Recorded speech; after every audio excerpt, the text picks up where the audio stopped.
اللہ جل مجدہ الکریم اپنے مقدس کلام کے اس حصے میں اسی آیت کریمہ کا اگلا یہ لفظ جو ہے وہ بڑا قابل غور ہے۔ میرے محبوب،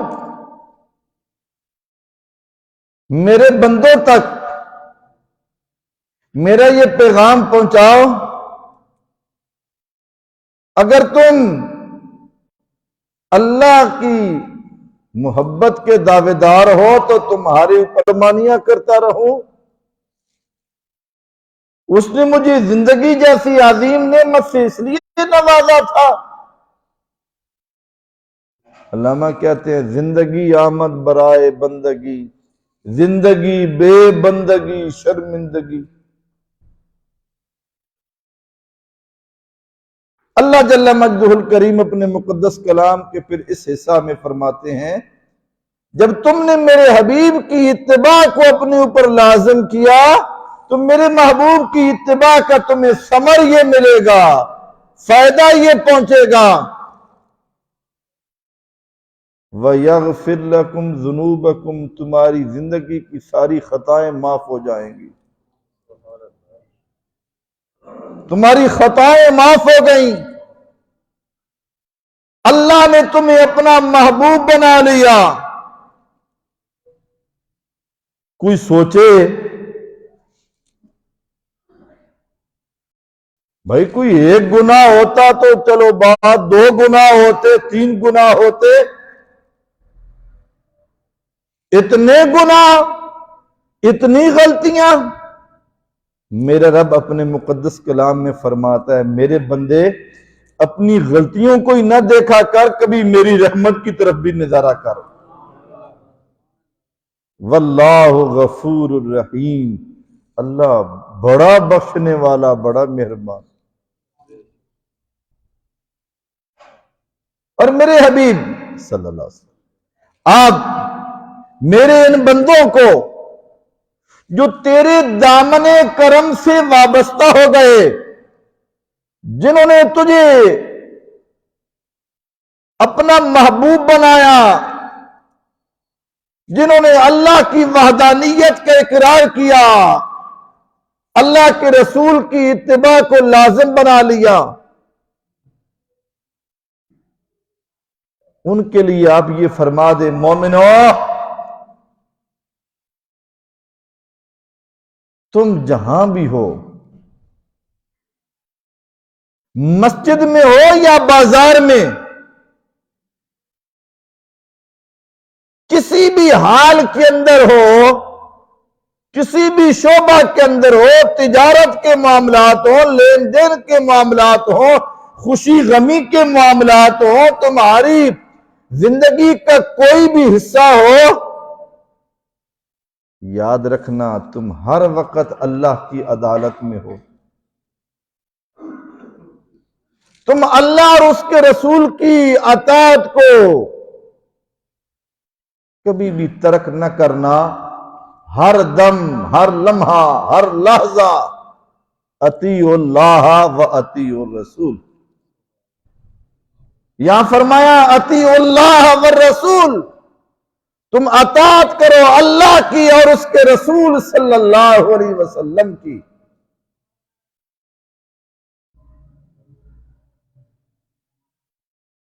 اور ایک مقام کے اوپر تو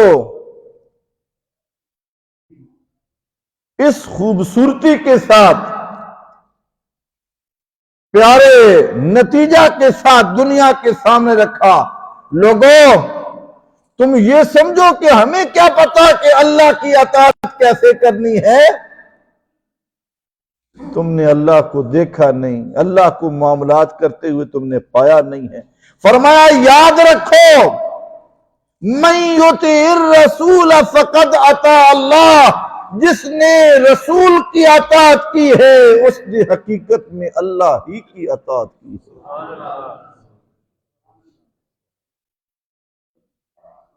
جو رسول کی اطاعت کرتا ہے وہ حقیقت میں اللہ ہی کی اطاعت کرتا ہے۔ فرمایا اے بندگان خدا یہ بات یاد رکھو، مومن تو کبھی ایسا ہوتا نہیں ہے جو ان کی محبت سے اپنے آپ کو خالی کر لے، ان کی اتباع سے اپنے آپ کو دور کرے۔ وہ تو ہر لمحہ چاہتا ہے کہ ان کی محبت کی دنیا مجھے نصیب ہو جائے، ان کی اتباع، ان کی پیروی، ان کی محبت جو ہے یہ تو جانور بھی اپنے لیے اعزاز سمجھتے ہیں، انسان کی تو شان ہی بڑی اعلیٰ ہے۔ ان کی اتباع، ان سے دور ہٹ کے کوئی جائے گا تو جائے گا کدھر؟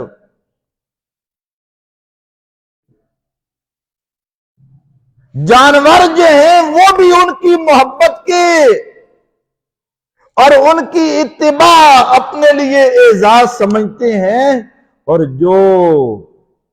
جسے یہ اعزاز ملا ہو کہ وہ مومن ہو، وہ مسلمان ٹھہرا، اس نے یہ خوبصورت کلمہ پڑھ کر لا الہ الا اللہ محمد رسول اللہ یہ اعزاز پا کر، جس نے اللہ کی وحدانیت کا اعلان کر لیا، رسول اللہ صلی اللہ علیہ وسلم کی نبوت اور رسالت کا اقرار کر لیا، اور پھر وہ کسی اور طرف جائے یہ اسے زیب نہیں دیتا، ان سے منہ موڑ نہیں سکتا۔ اور ان سے کون منہ موڑتا ہے؟ جو خدا کا منکر ہوتا ہے وہی ان سے منہ موڑتا ہے۔ اسی آیت کریمہ کا اگلا جملہ بڑا قابل غور ہے، جہاں فرمایا نا اطیعوا اللہ والرسول، کہ اللہ کی اطاعت کرو اور اس کے رسول کی اطاعت کرو، ساتھ ہی بیان فرمایا فَإِن تَوَلَّوْا، جو ان سے منہ موڑتا ہے، جو ان سے منہ موڑتا ہے۔ اب اللہ نے یہ نہیں فرمایا کہ وہ دار اسلام سے خارج ہو جاتا ہے، جملہ بڑا قابل غور ہے اللہ کے کلام کا۔ میرا رب فرماتا ہے فَإِن تَوَلَّوْا، میرے حبیب جو تیرے دامن کرم سے، جو تیری مقدس ذات سے منہ موڑتے ہیں، فَإِنَّ اللَّهَ لَا يُحِبُّ الْكَافِرِينَ، اللہ کافروں کو پسند نہیں کرتا، اللہ کافروں کو۔ میرے حبیب ہو تیرا غلام اور تیری ذات سے منہ موڑے، یہ اسے زیب نہیں دیتا۔ یہ کرتا کون ہے؟ یہ معاملات وہ کرتے ہیں جو خدا کا انکار کرتے ہیں، خدا کے رسول کا انکار کرتے ہیں۔ تیری محبت کا دعوے دار جو ہے وہ تیری ذات سے کبھی منہ نہیں موڑتا، اور جو تجھ سے منہ موڑتا ہے میرے محبوب انہیں میرا یہ پیغام سنا دو، فَإِنَّ اللَّهَ لَا يُحِبُّ الْكَافِرِينَ، اللہ کافروں کو پسند نہیں کرتا، اللہ کافروں کو۔ اس کا مطلب کیا ہوا؟ کافروں کو پسند نہیں کرتا تو کوئی تو ہوگا جسے اللہ پسند کرتا ہے۔ بات مخالف یہ ہوگی کہ اللہ کافروں کو پسند نہیں کرتا، پھر کسے پسند کرتا ہے؟ اللہ پسند اسے کرتا ہے جو اس کے محبوب کا غلام ہوتا، جس کے دل کے اندر اس کی محبت ہوتی ہے، ان کا پیار ہوتا ہے، ان کا عشق ہوتا ہے، ان کی چاہت ہوتی ہے۔ جو ان سے پیار کرتے ہیں وہ کسی بھی دنیا میں رہتے ہوں، اللہ ان سے محبت کرتا ہے۔ ان کی زبان کوئی ہو، چاہے وہ ہندو زبان کے ہندی زبان بولنے والے، بلوچی زبان، اور پتہ نہیں دنیا کے کس زبان کے بولنے والے، زبان ان کی کوئی ہو، رنگ ان کا کوئی ہو، جی ملک ان کا کوئی ہو، کسی جہان میں رہنے والے ہوں، جن کے دلوں میں میرے حبیب کی محبت ہوتی ہے، بس اللہ ان سے پیار کرتا ہے۔ احباب گرامی، کلام مجید فرقان حمید کی یہ جو آیات ہم تلاوت کر رہے ہیں، ان کا ترجمہ آپ کے سامنے رکھا، بڑا خوبصورت پیغام میرے رب نے اپنے بندوں تک پہنچایا۔ اور خوش نصیب ہیں حضرت صاحب وہ لوگ جنہیں اللہ یہ ہمت اور توفیق بخشتا ہے کہ وہ اللہ کے قرآن کی زیارت کرتے ہیں اور رب کے قرآن کی زیارت کے ساتھ اس کی تلاوت کرتے ہیں، اس کو سمجھتے ہیں، اس میں غور اور فکر کرتے ہیں، اور اس کے مفاہیم کو سمجھ کے یہ کسی کی کوئی الگ سے ذمہ داری نہیں ہے کہ قرآن کون پڑھے، مولانا صاحب پڑھے، امام صاحب پڑھے، مولانا صاحب، علامہ صاحب پڑھے۔ نہیں، قرآن صرف ان کے لیے نہیں آیا، قرآن ہر اہل ایمان کے لیے آیا۔ وَنُنَزِّلُ مِنَ الْقُرْآنِ مَا هُوَ شِفَاءٌ وَرَحْمَةٌ لِّلْمُؤْمِنِينَ۔ جی اللہ فرماتے ہیں ہم نے قرآن کو مومنوں کے لیے رحمت بنایا۔ قرآن کو مومنوں کے لیے، آج ہم بہت سارے مسائل پریشانیوں میں بہت ساری پریشانیوں میں مبتلا ہیں، تو ہماری ان بہت ساری پریشانیوں کا حل بند کر کرما لیا۔ بہت ساری ہماری پریشانیوں کا حل، ہمارے مسائل کا حل، گھر گھر بے رونقی ہے، گھر گھر ٹینشن، اور بلا وجہ اپنے آپ کو ایک ٹینشن میں مبتلا کر رکھا ہے، غلط فہمیاں، بھائی آپس میں دور، خاندان کے اندر دوریاں، سوسائٹی کے اندر ہزار مسائل۔ میں اکثر دوستوں کو یہ پیغام دیا کرتا ہوں، سچی بات یہ ہے، اگر ہم قرآن کی طرف آ جائیں، قرآن کی رونق سے، قرآن کے نور سے، اللہ کی عزت کی قسم ہے، بہاریں ہی بہاریں آ جائیں، معاشرے میں رونقیں ہوں، برکتیں ہوں، ایک دوسرے کا حیا ہو اور ایک دوسرے کا احترام ہو۔ ہم نے دین کو پڑھا ہی نہیں ہے، ہم دین کی طرف آتے ہی نہیں ہیں۔ جس دین میں خوبصورت محبت کا پیغام تھا، خود امام الانبیاء اللہ کے پیارے محبوب علیہ السلام کی خوبصورت تعلیمات، حضور فرما رہے ہیں یہ کسی رشتہ داری کی بات نہیں ہے کہ کوئی تمہارا رشتہ دار ہو۔ حضور فرما رہے ہیں من لم یرحم صغیرنا ولم یوقر کبیرنا فلیس منا،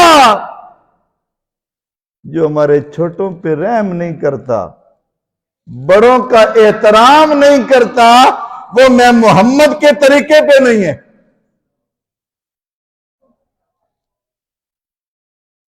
ہمیں چھوٹے بڑے کا لحاظ ہی نہیں رہا۔ تو عام آدمی اگر کوئی محلے کے اندر بڑا ہے، اس کا احترام لازمی ہے۔ آپ اندازہ فرمائیں، جو حقیقت میں خونی رشتہ کے اندر بڑا ہے، اور باپ ہے، چچا ہے، ماموں ہے، ماں ہے، خالہ ہے، جو بڑے کا احترام نہیں کرتا، حضور فرماتے ہیں وہ میرے طریقے پہ فلیس منا، وہ ہم میں سے نہیں ہے۔ احترام کا رشتہ ختم ہو گیا، تعظیم کا رشتہ ختم ہو گیا۔ دین کی خوبصورت تعلیمات کو ہم نے بھلا دیا۔ اتباع نبوی کا تقاضا ہے ہم قرآن کی طرف آ جائیں، دین کی طرف آ جائیں۔ اللہ کی عزت کی قسم ہے ہمیں دین کی بہاریں نصیب ہو جائیں گی، معاشرے میں رونق آ جائے گی، خاندان میں محبتیں آ جائیں گی، نفرتیں ختم ہوگی، محبتوں کا بول بالا ہو جائے گا۔ بہت سارے مسائل ہمارے معاشرے کے اندر خراب ہوئے، اس کے ذمہ وار ہم خود ہیں، ہم خود ذمہ وار ہیں۔ انشاءاللہ اتباع رسول کی بات چل رہی ہے، اگلے جمعہ کے اوپر نکاح کے مسائل۔ اکثر لوگ آج کل شادیوں کا خاص طور پہ سیزن ہوتا ہے، نکاح کے مسائل بڑے ضروری ہیں۔ کچھ دوست تقاضا کر رہے تھے کہ اس موضوع کے اوپر گفتگو ہونی چاہیے، انشاءاللہ اگلے جمعہ کے اوپر اس موضوع پہ گفتگو ہوگی۔ دوستوں سے بھی میں گزارش کروں گا ذرا جلدی آنے کی کوشش کریں۔ اللہ عمل کی توفیق